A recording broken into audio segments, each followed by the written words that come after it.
Feel what I'm saying? You ever see an older dude or a fat dude and he act like he the shit with women? You know what I'm saying? He talk to women crazy. Nigga got so much swag.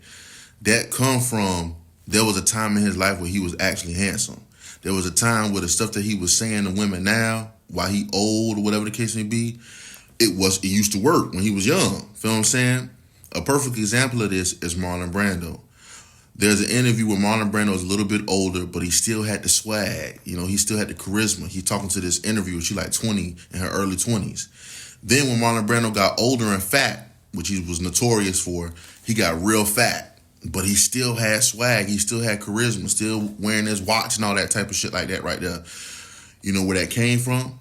Marlon Brando in the 1950s was handsome. He was a handsome young man. Back then, women loved Marlon Brando. He never, dropped that swag. He always kept that charisma from that time period. It's a lot of dudes that never felt that. You know what I'm saying? Y'all looking at me as, I done went up in size. You know what I'm saying? I've been skinny. I've been fit. I've been, thick, but had arms. I was working on my arms and shit like that. I done had wigs, tint fade, all type of shit like that. So I done got attention from women. I done different aesthetics I had my whole life. So I was never just a nigga that be like, I don't get no bitches. So when y'all compare me to Oreo Man, shout out Oreo Man, a lot of the shit he was saying was true, but I don't relate to Oreo Man all the way. Feel what I'm saying? Because first of all, I got black women. Now he's correct. There are some black women that don't like a certain aesthetic, and he had that type of aesthetic. And I had that aesthetic too, but I started changing up my style, got wicks and shit like that.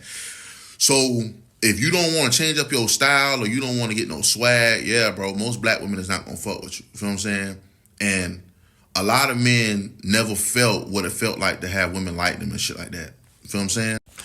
And it ain't about being fat, you know what I'm saying? Sometimes it's just about having swag. You know what I'm saying? Like niggas say Biggie Smalls. Biggie Smalls had two women that was fine fighting over him. Lil' Kim to me was fine and Faith Evans, but he had both of them fighting over him. Y'all say, because he was rich. That could be a little bit of piece of it, you know what I'm saying? Because he had fame or whatever, but it was really because he had swag, you know what I'm saying? He was a player, feel what I'm saying? That's why in the song, his famous line is, black and ugly as ever, however, I stay koozie down to the socks, rings and, you know what I'm saying? That was his most famous line because he was saying he was swagged out. You know what I'm saying? And for any nigga that believe, it's because he had money, you ain't never been in the hood. You know how many niggas that's fat like Biggie, that got a fine-ass baby mama, fine-ass wife that be stuck on that nigga? I'm talking about this nigga ain't rich or famous at all. She's stuck on this nigga. This nigga big like Biggie, feel what I'm saying? Be wearing tight-ass shirts around the corner store, and he got two baby mamas, and one of them stuck on his ass. Feel me?